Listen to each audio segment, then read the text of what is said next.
This is a special day in our city. We've been celebrating Veterans Day, and we've had our annual Veterans Day parade downtown. We've just been serenaded with bagpipes by Richard Katz, who has donated this music to the event. And so let's give him a round of applause. There he is. We are grateful that you're here today as we celebrate Veterans Day as a community and celebrate the first two historical markers that mark the U.S. Army line location during the Battle of Franklin in 1864. It is an important part of our local history and our story, not only as a city and a county, but as a nation, and these stone markers will forever be part of the city's irreplaceable historical wealth for this and future generations. Here to tell you more about the U.S. line markers and the program is Rich Buckner, the chair of the Civil War Historical Commission. Come on up, Rich.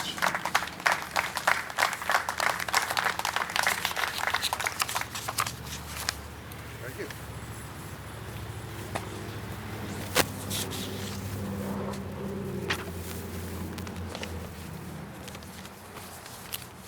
As the mayor said, this is an exciting day for Franklin and the Civil War Historic Commission. The commission serves as an advisory body to BOMA in the identification, preservation, interpretation, maintenance, and recognition of battlefields and sites related to all aspects of the Civil War here in Franklin. The Commission has been extensively researching to identify the location of the U.S. Army line during the Civil War.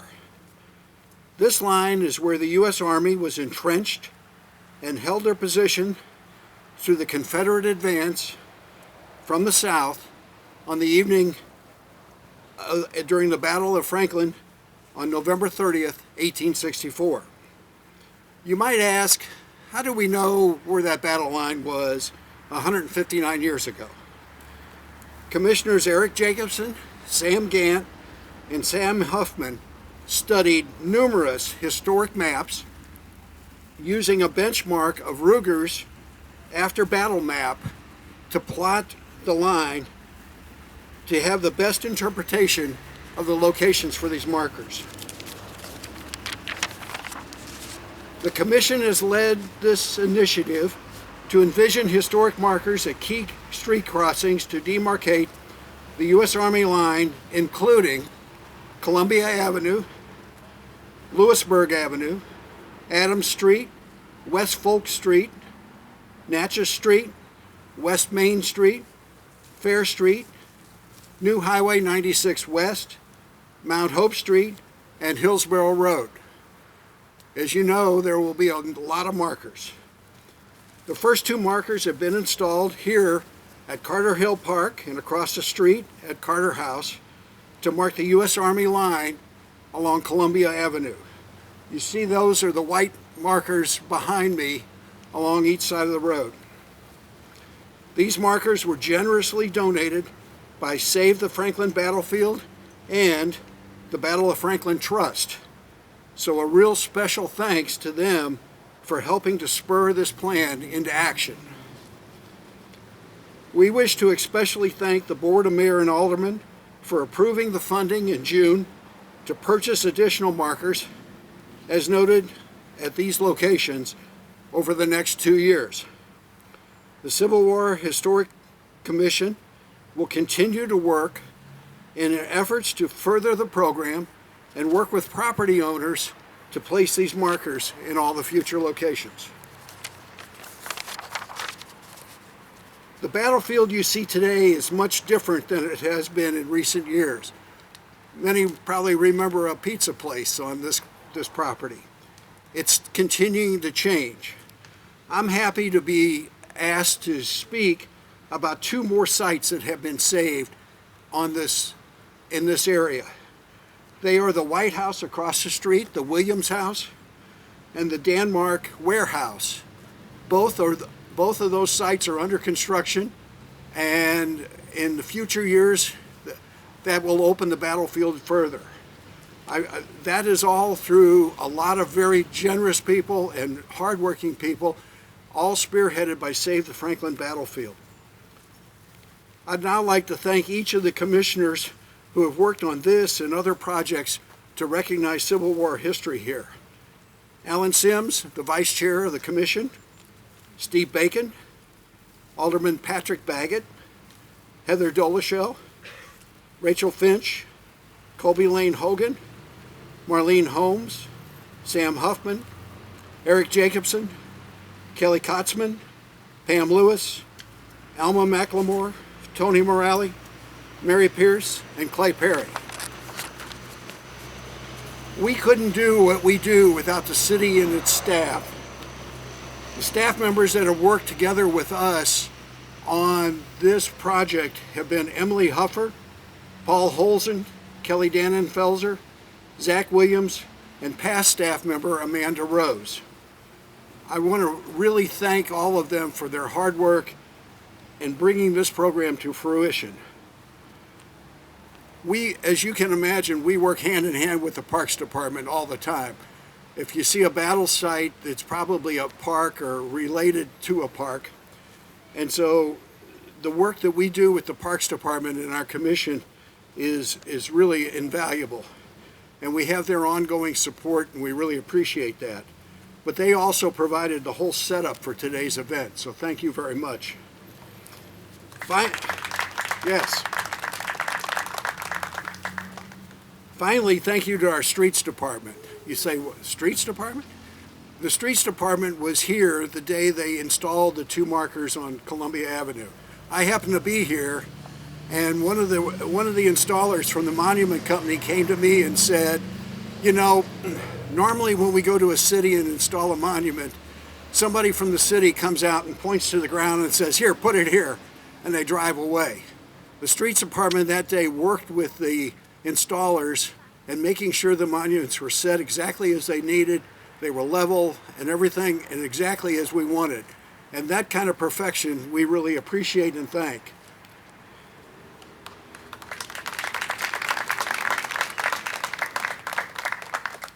Ladies and gentlemen, the vision of these markers began with Dr. Sam Gant many years ago. Sadly, Sam passed last year.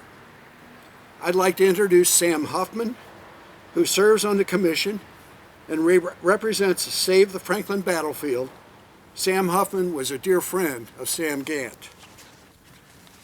Sam?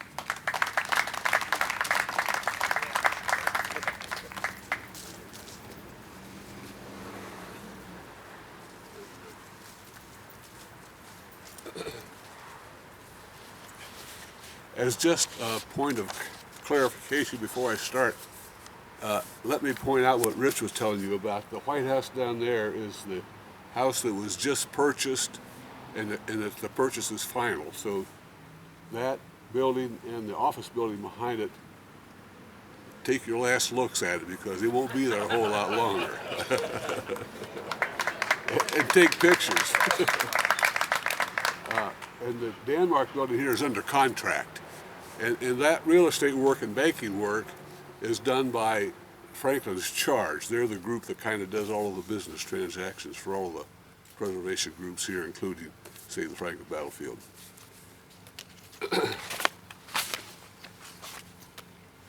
In 2008, then Mayor of Franklin, Tom Miller, formed the Battlefield Task Force, he called it. This group included 12 to 15 representatives of all the historical and preservation groups here in the larger Franklin area. The task force was intended as an advisory voice to the mayor and to the board of mayor and aldermen on battlefield preservation and educational matters.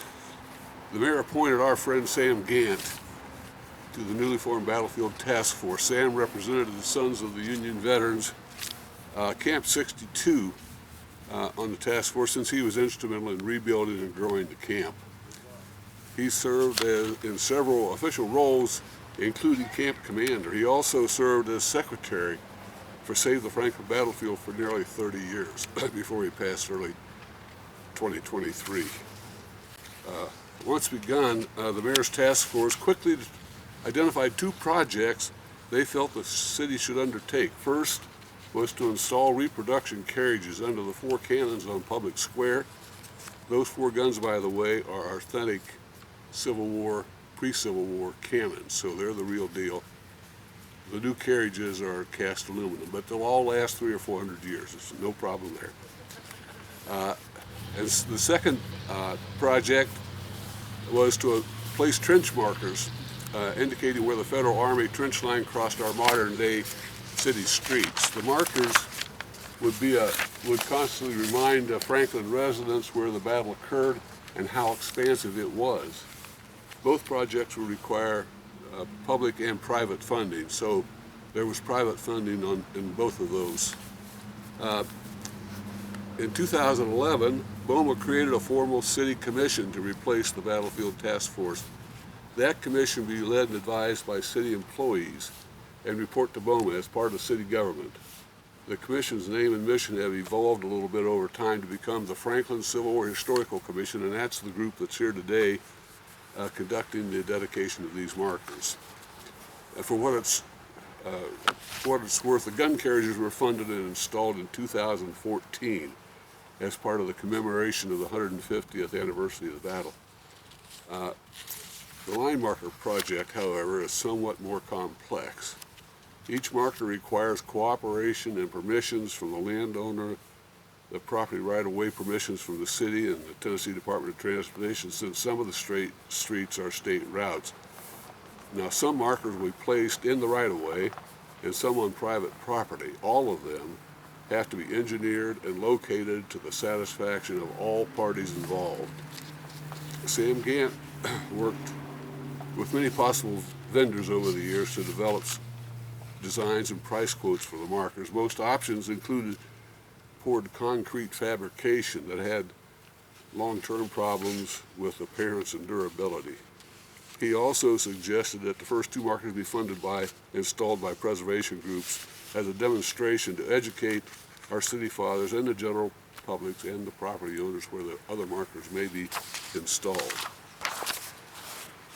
The commission finally settled on limestone markers that look great, as you can see, no concrete. And limestone was Sam's first choice. These first 2 demonstration units, as was mentioned, were funded by Save the Franklin Battlefield and by the Battle of Franklin Trust. But hopefully we'll get permissions and start installing some of the others before too long here. Sam is not here with us today to see the final results of his work, but we are all certain that he would greatly approve of our continuing efforts. As recognition of Sam's long commitment to preserving and interpreting the Franklin Battlefield, the commission felt we should add a plaque to one of the markers, and the one on this side right here, to recognize his long journey with the Greater Franklin Preservation Mission. The plaque will read something like this, and this is on your program card. We remember Dr. Sam Gant, who unselfishly volunteered for 25 years with various battlefield preservation groups. During that time, he was a strong and constant proponent of the need to erect trench line markers for the education of Franklin residents and our Civil War visitors. He was a good friend to all he knew and a true friend of the Franklin Battlefield. Now I'll turn it back over to the mayor for his comments.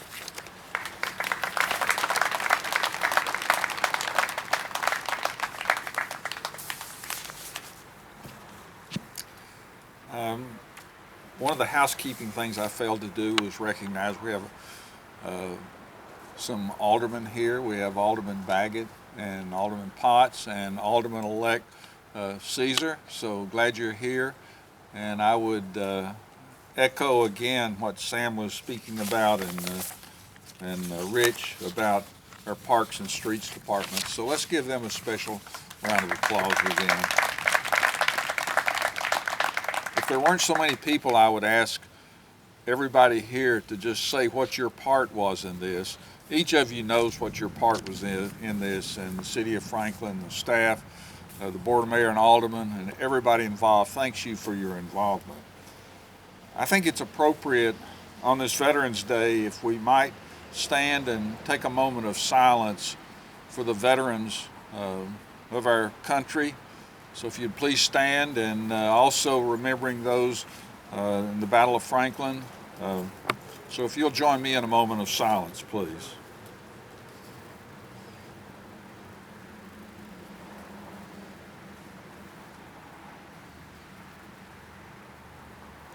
So amen, and the last part is if you received a letter in the mail about your property being a part of the special ground, I'd like to get a group photo with you, so please see me afterwards. And after that, I'd also like to get a group photo with the commissioners and the staff, and including the aldermen. And please enjoy some more music by Mr. Katz and some cookies. It's always great to have somebody help you. So thanks for being here, and go see the markers if you haven't.